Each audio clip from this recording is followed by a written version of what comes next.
What is going on, everyone? My name is Andy. Welcome back to another FPL video. In this one, it's some of my final thoughts ahead of the Game Week 24 deadline. So I'm going to go through the latest team news, benching headaches, answer some of your questions, and take a look at my own team as well. So let's get into it. So let's start with the team news. For Arsenal, Arteta said that Havertz is ready to start. So we're going to see him get more minutes moving forward. Do I think he'll actually start against Leeds? Probably not, but I guess it's a possibility based on what Arteta said. I think for FPL, it's not really all that relevant. You're not looking at him as a pick. You're probably not going for Jesus or Gyökeres anyway. I suspect Declan Rice will just continue playing all the time, and most people have got defenders outside of that. So for FPL, not a huge relevance right now. Although, if Havertz, and this is just pure copium for me, if Havertz means Gyökeres plays less minutes, then I guess Saka's on penalties more often.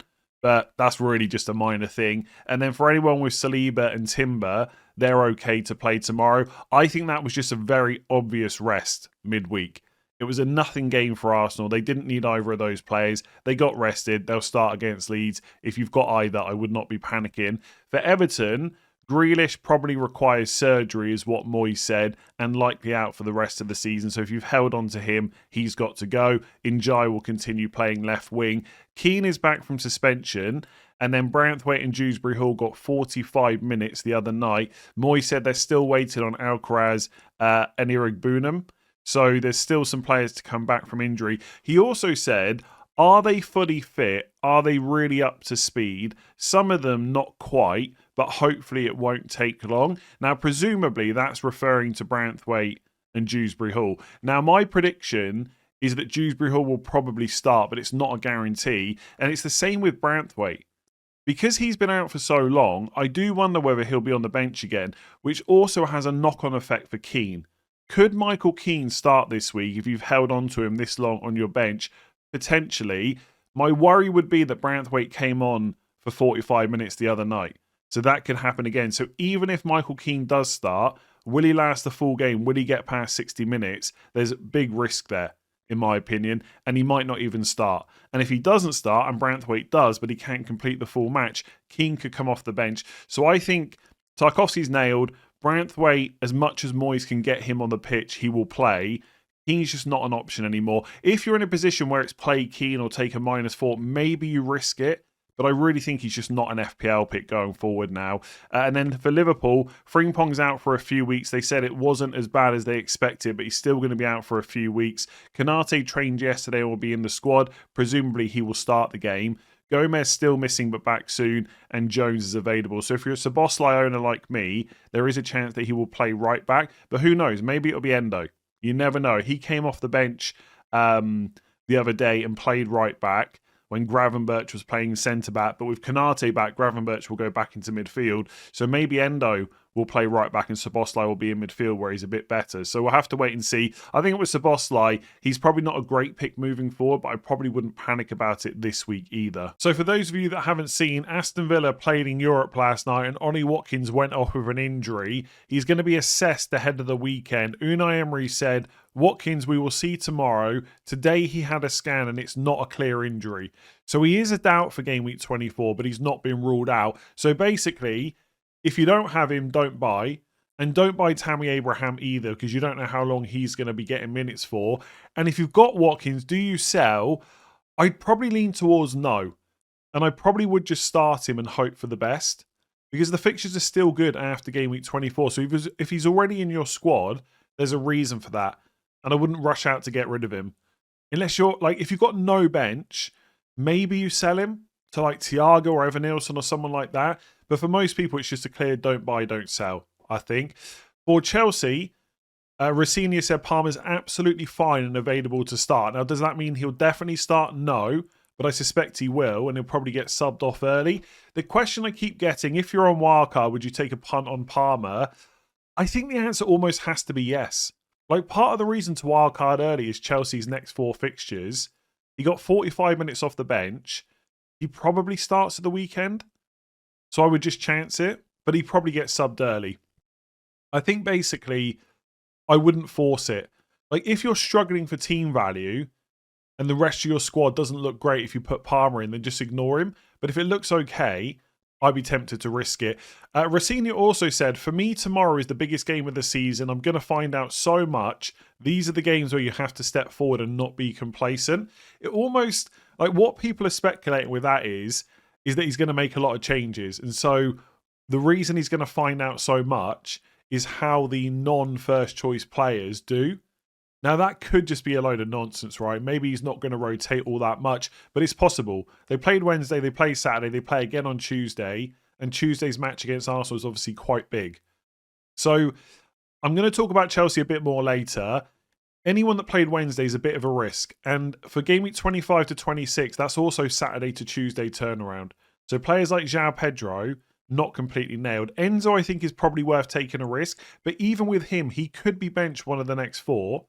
And an early sub's absolutely possible. For Spurs, Van der Ven, only a minor injury, touch and go for game week 24. And for Sunderland, Jack is probably going to be out for about 3 weeks. For Newcastle, Bruno Guimaraes did train today, but he's still a doubt for game week 24. Now, it is a pretty big game against Liverpool, so if they can get him into the 11, presumably they will. But given that he's already missed a game, now he's a doubt for this one as well. He's probably just a sell, I would say. The fixtures coming up for Newcastle aren't quite as good as what they've had recently, and there's lots of other good midfielders to pick at the moment, so I would probably lean towards selling Bruno G. Livramento not back for 5 to 6 weeks. For Brentford, Damsgaard and Ayer both went off injured last week. Not serious injuries, but both doubtful for game week 24. Now, I suspect ownership for both those players in FPL is low, but some of you might have held on to Vandenberg on your bench all this time. He was nailed, and then he got injured. Ayer came in, played well, and just kept his place. Now Ayer's injured, presumably Vandenberg will start this week. Maybe he just gets to stay in the team. Now the next 3 weeks aren't great. Villa away, Newcastle away, Arsenal at home. But after that, the fixtures are very good for Brentford. So if you don't need to play him this week, and you can just keep him on your bench, let's see over the next couple if he keeps his place. Because if he does, you might have a really good pick that you don't need to sell for 27 onwards, so it might save you a transfer. I know that's a very niche thing. Not many people own Vandenberg, but some of you might have kept him. For Leeds, Goodmanson is still a doubt, but it's Arsenal this week anyway, so you probably weren't going to use him. And then for City, Man City, of course, Doku, similar injury to last time, which was 18 days out. And then Pep Linders, not Pep Guardiola, said this will be a little shorter, so you might see him back in a week or two. I guess in terms of minutes for other players, Semenyo's minutes look good right now. Doku's injury probably helps Cherki as well, maybe Foden. But it is difficult to predict the Man City team most weeks. With Foden, by the way, I think the fact he didn't play midweek is a problem. Because Haaland got a rest, then was straight back in. Foden got a rest, then didn't start again. I think Foden's probably a sell. I wouldn't minus for it, because I think there is a chance he starts against Spurs, but he's now a problem. I think for most people, you should be looking to move him on. And then Ruben Dias will apparently return to first team training on Monday. Not a huge amount of knock-on effect to other players you're considering. If you've got Gay, he's going to continue starting left centre-back. The only thing that happens there when Dias is fit, that he comes in for Kushinov. Like Nunes is going to continue right back. Left back, again, maybe O'Reilly starts against Spurs, but there's just so many doubts there. I'd probably be looking to move it on as well. But Diaz could be back soon, but for Gay owners, probably not a huge problem. So for Wolves, Strand Larsen has trained and is available. I know not many people are thinking about bringing him in, but there's been a lot of speculation that he's going to leave Wolves. At this point in time, that hasn't happened, but the transfer window is open till Monday. And just in case some of you are looking to bring in Krejci, maybe ahead of the potential double in 26, he's struggling with illness. For Man United, Dorgu's out for a period of time. Carrick didn't say exactly how long, but we know the Athletic were reporting 10 weeks. So it does look like he's going to miss a couple of months minimum. So he's no good, obviously, moving forward. Xerxes back in training, and De Ligt's still not training with the team. Now, Xerxes, I don't think makes much difference to the likes of Mbeumo, Šeško, Amad Diallo, etc. But De Ligt obviously does for Maguire. So if De Ligt's still not training with the team, for the next few weeks, I would expect Maguire to keep starting, and there's a question on him later on. For Palace, Glasner confirmed that Mateta won't be in the squad. He still hasn't left Crystal Palace officially, but there's been a lot of talk that it will happen in January. Latest, I think, is maybe AC Milan are in for him. But let's wait and see what happens. Either way, if you're a Mateta owner, he's not going to play in 24, and there's a good chance he's sold before game week 25. For Fulham, Oscar Bob has officially signed 5.1 million. I would expect him to not go straight in the team, and maybe he does affect Wilson's minutes, but I wouldn't really be worried about it. Wilson's playing so well at the moment. If you've got him, you just keep him. And if you don't, you probably come back to it later on when the fixtures get a bit better. Anyway, Tete has been completely working with the team, so he should be available. And Muniz is still out, but everyone else is in contention. So I might have to consider getting rid of the bench and headache section of this video because it's just so difficult sometimes. This week, another one where some players in particular, I found it quite hard to know exactly where to put them. But here goes. At the top, penalty takers as always. So Thiago against Villa away. There's not many people that should be looking to bench him this week. I don't mind Njai against Brighton away either. I don't expect Everton to score a huge amount of goals, but you know his minutes are going to be great and he's on penalties. Semenyo will almost certainly start against Spurs away. I'd be shocked if he doesn't. So I think he's another good pick this week. Then I've gone for Enzo Lefebvre. Burnley at home, great fixture, and he's on penalties. I'm not fully convinced that he should be ahead of the defenders though. Because yes, he's got penalties, but outside of that, he doesn't offer a huge amount. Does take some set pieces as well. But because he's an attacker, I've put him fairly high up. And obviously, it's a great fixture.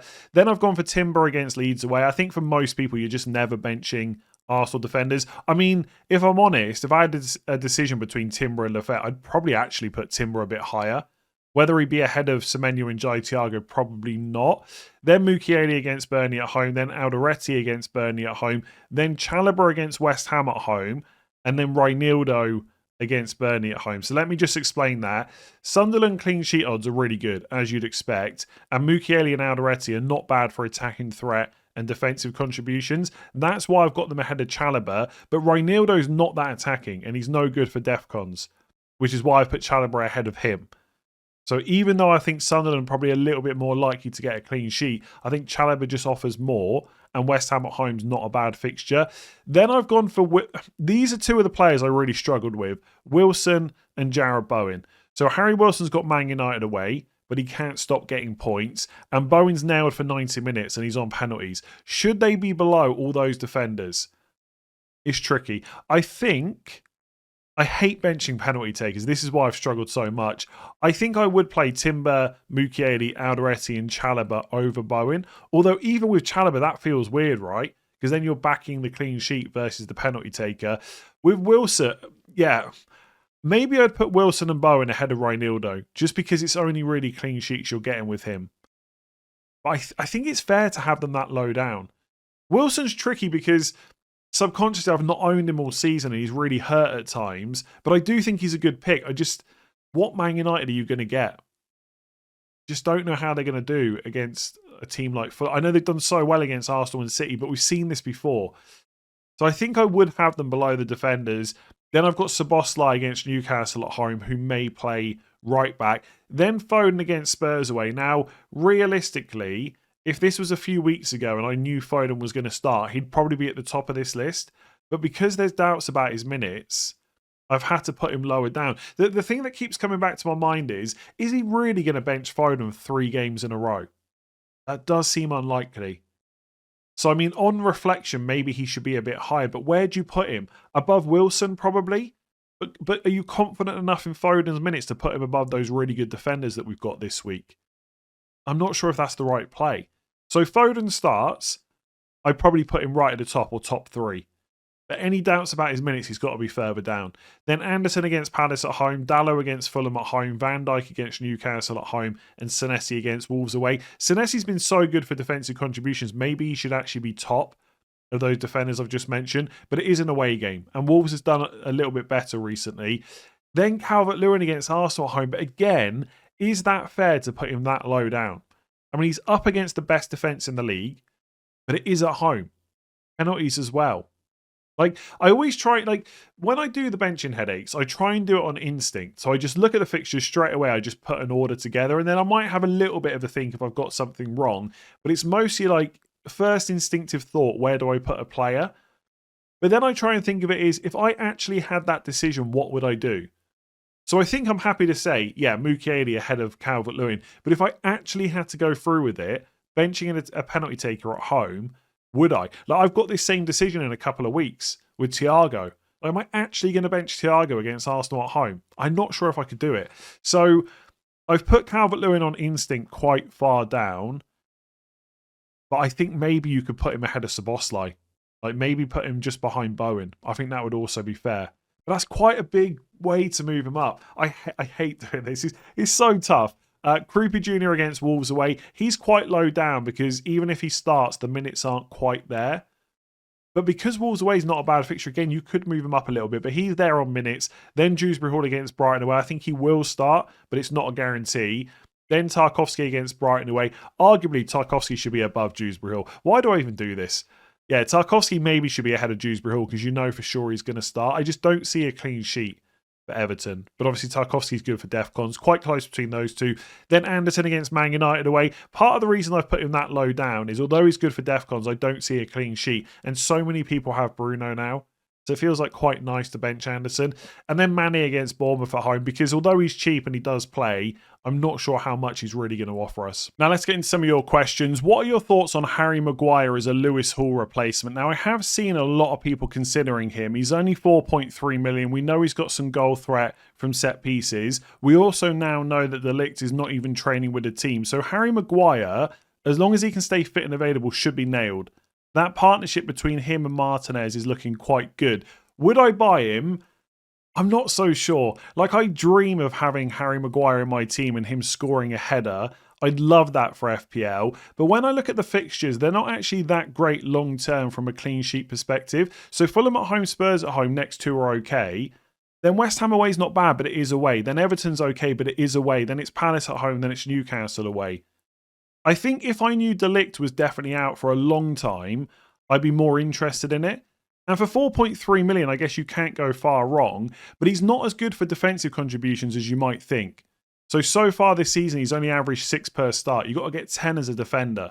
There's loads more defenders out there that are better for defensive contributions. So you do have a cheap price for a team that are potentially going to be much better under Carrick, but we still don't quite know that yet. And there is some goal threat. I just wish I knew exactly how long De Ligt was out for. Now, if he's not training for the team, presumably it's going to be another few weeks. I don't know. I get the appeal. I really do. And for 4.3, it's not bad. There's not a huge amount of players that are better for that price and below. But I think if you've got the cash to stretch to like a Senesi, for example, I think I would prefer that instead. So I'm saving my wild card for later, which seems to give more flexibility. My question is, might it be too late? Does playing your wildcard now mean you make the most of a number of weeks, save the transfers, and deal with doubles and blanks as they come? So I've seen this argument quite a few times, that if you wildcard later, say game week 32, you've only got 7 weeks of the season left at that point, and that's not enough time to maximise a wildcard. But I think that argument is really flawed, because it assumes if you wildcard this week, that team is going to do really well for you from now until the end of the season. The reality is, if you wildcard this week, you will probably maximise points over the next 5 to 7 weeks. But then when you start getting to the blank and double game week season, it becomes a lot more difficult. The team you make this week, unless you get really lucky, is not going to last you 15 weeks. It's going to maximise points for the next kind of 6 to 7, which is exactly what a wildcard in 32 will do. Only if you wildcard in 32, you've got all the blank and double information that you need. Now, I will say, as soon as I saw how the schedule was likely to land, I knew wildcard 32 was something I'd probably want to do. So I am a little bit biased in this conversation. But I don't usually have strong opinions on stuff in FPL. Like sometimes players like they're okay to keep, they're okay to sell, etc. I really think wildcard 24 is not very good. I think it's been hyped up a bit too much. Now, some people will have got themselves into a situation where they need to wildcard through no fault of their own. They've brought in players that have lost minutes, which we weren't expecting. Maybe they're injured, etc. Those people may need a wild card. The majority of people don't. And I think they'd be much better off saving it until later on. Because here's the problem, right? So in the question you say, they'll just save up transfers and deal with the doubles and blanks. Easy as that. Will they though? Because other stuff will happen that they're not thinking about. Like injuries will happen that you'll need to then use transfers on, which you weren't expecting. That takes away your ability to deal with the blanks and doubles as effectively. Like, let's take this week as an example, right? We know now that Chelsea or Arsenal will double in 26. That's guaranteed. So presumably, most people will now triple up on Chelsea and triple up on Arsenal. Now, let's say that Arsenal are the team that double in 26, which is the most likely thing to happen. Chelsea is still good for the next 4 weeks. But then in 28, you've got Arsenal away, Villa away, Newcastle at home, Everton away. So presumably at that point, you'll want to start offloading your Chelsea players. So that's already some transfers that are accounted for. If Arsenal double in 26, they then blank in 31. Now, if you want to go Timber, Gabriel, and Declan Rice, you've got 3 outfielders that then wouldn't play in 31. You've also probably got Haaland. He probably won't play in 31 either. So you've got 4 outfield players that you now need to deal with. So you've got 1 or 2 transfers in 28 to deal with the Chelsea players. You've got another 1 or 2 in 31. And this is before any other blank and double information for later on in the season kind of reveals itself, or injuries and stuff.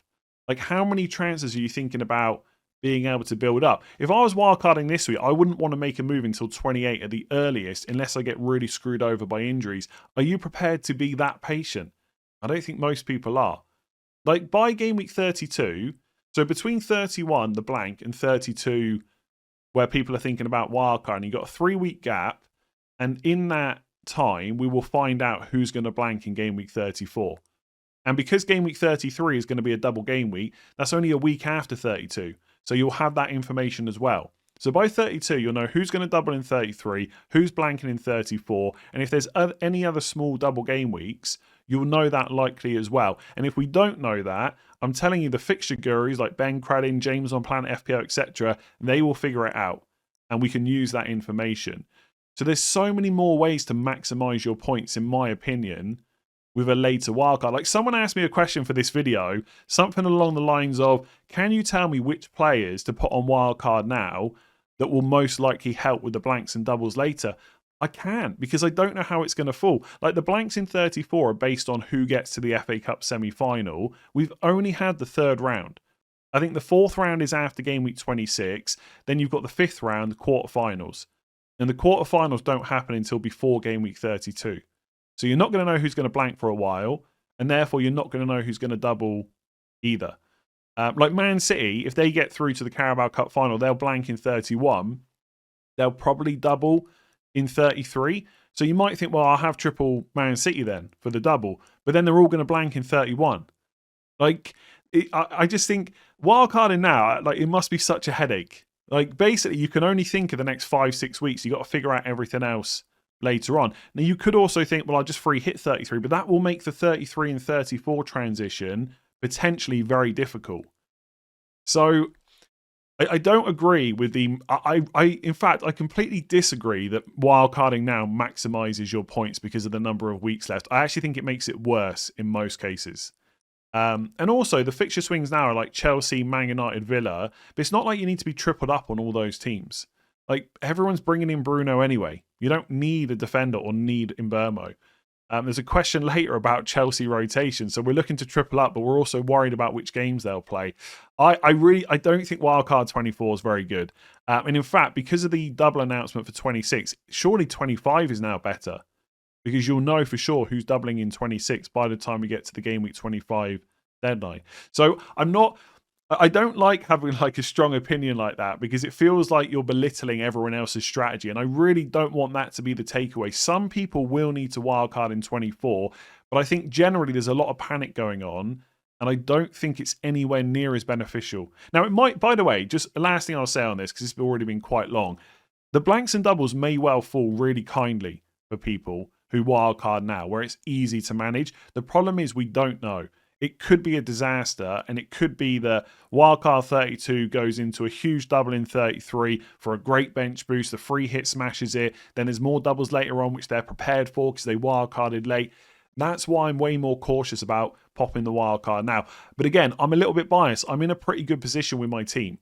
And I'm going to roll to 2 transfers this week, almost certainly. If I don't need anything next week, I could roll to 3 in 26, etc. So I'm a little bit biased, but I've said this for like weeks. I don't really understand the hype around Game Week 24 wildcard. I really don't. And I don't agree that it helps you maximize over a number of weeks any more than what a later one will. So how certain should we be about Calafiori's minutes? Can we consider him for the potential Arsenal double? The price is tempting, and he was nailed before his injury. So I think in terms of being first choice left back, there's no debate about that whatsoever. And if Arteta could play him in every single match, I think he would. I think he's actually quite important to that Arsenal team, and they'll likely improve the more that Calafiori plays. The problem is he does seem to get injured at times, And that can be annoying for predicting his minutes going forward. I think to the point where 5.6 million is potentially incredible value, but I would probably just try and find a way to get Gabriel and or Timber instead. They just seem a little bit safer for minutes in terms of injury worries and stuff like that. I know Timber missed out on the game midweek, but honestly, I think that was just a rest because of load management, essentially. So I probably wouldn't risk it, but I will say this, right? And I've gone through this same kind of work through for Saka, right? I don't think you can buy Calafiori this week. He got minutes midweek. I suspect that was to build up his match fitness, and there is a chance he will start against Leeds.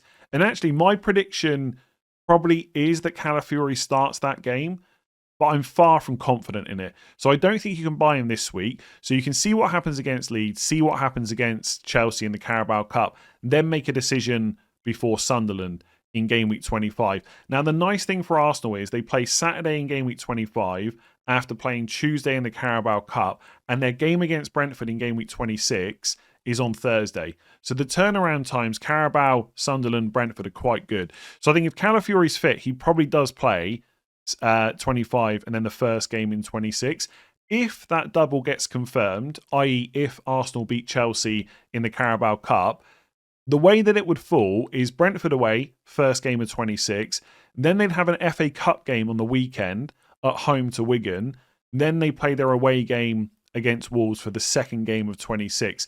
So if Calafiori starts Brentford, almost certainly he gets rested for the FA Cup, bit like Saka, and then plays the second game as well. So as long as he can stay fit, I'm pretty confident he'll start game week 25 and both games in the double. But he is a little bit more injury prone than other players in that team. And because they've got Nketiah that can play left back as well, I don't know if they take a risk with Calafiori to have him miss out for that long again. So the price is super tempting. I just think if Arsenal have Sunderland at home, then a pretty good double. You want to maximise your minutes as much as possible. And I think it's just worth playing safer and finding the money to get those more expensive defenders. But if Calafiori does play Sunderland at home, Brentford away and Wolves away in the double, massive differential. And honestly, potential to outscore all the other defenders. I don't think it's worth the risk. I think for a double game week, especially for a team like Arsenal, you want to be absolutely sure about the minutes. And I just don't know if Calafiori is worth that risk for me. So are Ekitike and Gordon must-sells? No. And I say that because any player that's likely to start the next game is probably never going to be a must-sell. And to me, must-sell would mean that even if it takes a hit, I would definitely do it. And I don't think that's the case for either of these players. Now, with Gordon in particular, because it's Liverpool away next, because his minutes cannot be trusted, I do think that he is very sellable. To the point that if I had a spare transfer for him this week to move on to someone else, I probably would do it. Like, you can look at Newcastle's fixtures and say, well, after Liverpool away, is Brentford at home, Spurs away? But Gordon has averaged 69 minutes per start this season. And I know that included a half-time sub at one point, but that's not been skewed by that. That is 69 minutes per start because of the amount of times he gets subbed early. So I think pretty bad fixture this week. Minutes not great going forward. Newcastle obviously didn't finish top 8 either, so they got 2 Champions League playoff games. The fixture congestion isn't going to get any better for them. Gordon is very sellable, but he's not must sell. Like, if you were sat there and having to take a -4 to sell him, I probably wouldn't do that in most cases. Ekitike, I'd be even less sure about selling. Obviously, he got benched last week, which is not great. And there is the possibility for that to happen again in the future because Arne Slot wants to manage him. Because if they lose him after losing Isak, that's very bad. But I think Ekitike is almost certain to start against Newcastle at home. So there's no way you can put him in the category of must sell. And once you're past that City at home game in 25, the fixtures are actually pretty good. And he's averaged 79 minutes per start, which is obviously a little bit better. So I think Ekitike long-term, because of the slight doubts about his minutes and the fact he's a nearly 9 million forward, no penalties, slight doubts in the minutes, you could redistribute those funds into midfield or into defence, and I think that would probably be a better use of money. But I wouldn't force it. I wouldn't be going out of my way to sell Ekitike this week. I know from the members stream I did yesterday, there are some people there that need to sell Ekitike to free up money. They don't want to free it up from somewhere else. I think that's okay, but only if it's a really good upgrade this week. Otherwise, I would just delay it. Newcastle at home doesn't look like a terrible fixture. Obviously, Newcastle had a much tougher game than Liverpool midweek in the Champions League. Bruno Guimaraes might be injured as well. So I would probably lean towards keeping Ekitike this week and selling Gordon, but neither are must-sells in my opinion. So could you please discuss who from Chelsea are rotation risks for this weekend, i.e. Enzo, João Pedro, Sanchez, etc. Now Sanchez is the goalkeeper. They don't tend to need so much rest, so he's probably okay. It's also worth pointing out that Chalobah didn't start in the Champions League game. So presumably he will just continue to start all Premier League games moving forward. So I wouldn't worry about him either. Otherwise, in theory, anyone that started on Wednesday is at some risk of starting again on Saturday. Because it was Napoli in the Champions League Wednesday, West Ham Saturday, then they got the Carabao Cup semi-final on Tuesday. So it's a short turnaround between West Ham and Arsenal. So if you look at the lineup that Chelsea put out for the Champions League, João Pedro, Enzo Fernandez, Santos next to Caicedo, Cucurella left back, Reece James plays centre back as well. They're all probably at risk. Now Neto was subbed at half time, so I suspect that he will play, but there's a risk there as well. I think João Pedro is at major risk. I would not be surprised if Delap starts. And I think Reece James is just always at risk. I wouldn't go there. If you're going to buy a defender, just go for Chalobah. That seems pretty easy. And then Enzo Fernandez is one I'm not quite sure about because he always plays and he always gets good minutes. So it's hard to predict him being a risk, but it's possible, right? If Cole Palmer starts, then he could play number 10. Enzo Fernandez could drop in alongside Caicedo. Maybe Santos just starts again and they give Enzo Fernandez a break. It's possible. I guess the question then comes, if we can't be sure who's going to get rested, who is worth taking a risk on? The problem you've got is they've got another quick turnaround coming up. So West Ham Saturday, Arsenal Tuesday, then Wolves is on Saturday, and then they've got Leeds on Tuesday for game week 26. So game week 26 is a midweek game week. So they play Wolves away Saturday, Leeds at home Tuesday. So there could be more risk there. Now, personally, I just think that Enzo is almost guaranteed to start 3 of the next 4, if not all 4. So I'd probably risk that. João Pedro, I'm just less sure about. And the problem with João Pedro is, yes, he's done well in the last couple of games. There's obviously a good relationship building there with the manager. We've seen the clip of him where he's having an interview after the game, etc. But it wasn't that long ago. He was playing 15-61, 27-68. Like, the lap is there. I would not... If Enzo gets benched this weekend, it's not a major surprise, but I wouldn't necessarily predict it. João Pedro absolutely would not be shocked in the slightest if he's benched this week. And because it could happen again in 26, I personally just not sure I would risk it. But the other problem you've got is, let's say you're on Wildcard, there's potential for Chelsea to double in 26 if they can win in the Carabao Cup. Maybe you've just got to risk it. I think I would, if I'm thinking about players who are going to get the most minutes and have got potential for points, I'm probably picking Enzo and Chalobah. The third one I think is tricky. Palmer's a huge risk because of the price versus his fitness. Reece James, I just don't think you can go for. Cucurella, maybe. João Pedro, I just don't think João Pedro would be in my 3. It'd be Enzo, Chalobah and one more, but I'd really struggle. Maybe I would just go Sanchez for safety. Even that doesn't feel great. Maybe I'd just go for 2.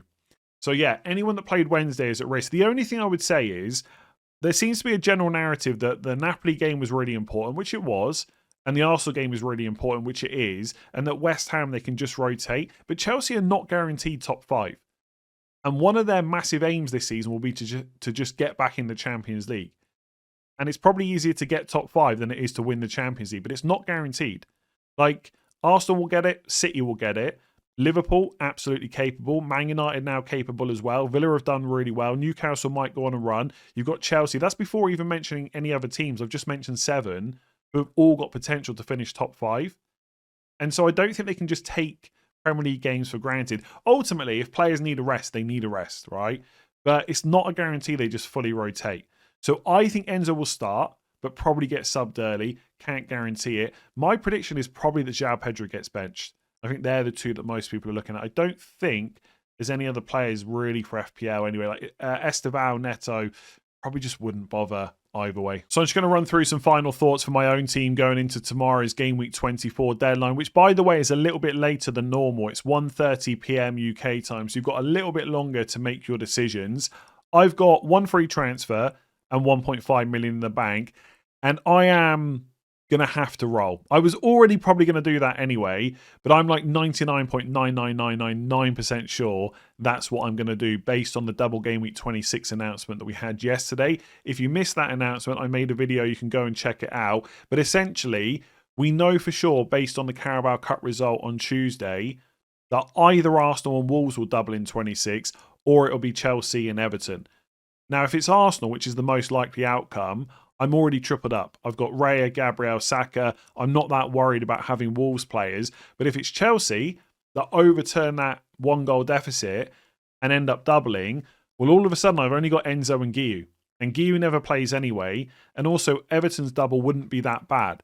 So I might want Cole Palmer if he can prove his fitness. João Pedro if the minutes are there. Chalobah would obviously become really good. Njai, Dewsbury Hall, Tarkowski. All of a sudden I'd want to bring more of these players in. And my transfer plans would change based on what happens. Now, again, the likely outcome is Arsenal just go through to the final. And I'm already tripled up. I don't buy any Wolves players. And in that case, maybe I just do Szoboszlai to Mbeumo next week and fund it by selling Lewis Hall. But if Chelsea do end up winning, all of a sudden I don't buy Mbeumo. Maybe I just buy Njai instead or something like that. So I think next week things could massively change depending on who wins. And I just don't... there's nothing that's so important to do this week that I need to do it, basically, to block myself off from maybe an extra Everton or Chelsea player. Again, I know Arsenal are most likely to win, but you never know. Stranger things have happened than Chelsea over... it's not like they even need to go and, score 2 goals, right? If Chelsea won 1-0, then it goes to penalties. They win that shootout. That's it. So that's why I'm being cautious. And I'm kind of okay with Szoboszlai this week, just for one more week. Then I decide... I think basically Szoboszlai will probably be sold next week. I'm just not sure who to. So I've got Raya and Gabriel double up against Leeds away, Senesi against Wolves away, Van Dijk against Newcastle at home, Anderson against Palace at home in midfield, Szoboszlai against Newcastle at home, Fernandes, Saka and Enzo Fernandez, then Thiago and Haaland up front. I think it looks pretty strong. I mean, I could do Lewis Hall to Chalobah because he's good for the next 4 game weeks and he might double. But if he doesn't double, I don't think I need him. If Chelsea don't double and you don't buy a player this week, you're just not going to buy them because you've missed one of the games then. You've only got 3 good ones to go. So I just don't think there's a need to force it. The only other thing to talk about is captaincy. I've been on Fernandes all week. I'm really not 100% sure about it. I don't know if I want to go against Haaland. Also, part of the reason to go Fernandes was because he was more of a differential, but it feels like everyone's captaining Fernandes now. I know that won't be the case, and Haaland's effective ownership will be higher, but I don't think it's going to be quite as high as I thought. And I was already not sure about it. I think next week I'm definitely captaining Bruno, unless I get a feeling to go for Saka, but almost certainly Bruno. I don't know what's going to make me change back or what's going to make me happy going Bruno. I just think Haaland's obviously been awful recently, but it doesn't take much for that to change. And Spurs are not great either. But also maybe Thomas Frank just sets them up in a way. We know Thomas Frank's going to set Spurs up to make it difficult for City. It's not like Spurs are going to go on the attack. Now, that doesn't mean they'll be able to stop City, because obviously that's everyone's plan to not let the other team score. But will they be able to keep Haaland quiet? Whereas Man United, there's a bit of a buzz around them right now. 2 great results. They're going to be feeling great going into the next game. But then we've seen this before. Man United beat tougher teams. Then they struggle against... Not that Fulham is easy, but it's an easier fixture at home than playing Arsenal or City. I don't know. I want to be there on Bruno. He's been so consistent, but it's on Bruno now. The thing is, I always think with these dilemmas, the question really to me is, what's going to make you change your mind? And I don't know right now. It may be just a gut feeling. Really not sure. So I'm going to roll. I'm currently on Fernandes captain. That might change by the deadline tomorrow. I don't see anything else changing. Let's reassess in game week 25 with a bit more information about that double in 26. If you enjoyed that and found it useful, make sure to give it a like and hit that subscribe button. I'll be live at 11:30 a.m. UK time tomorrow for the deadline stream, so I'll catch some of you then. Good luck this week.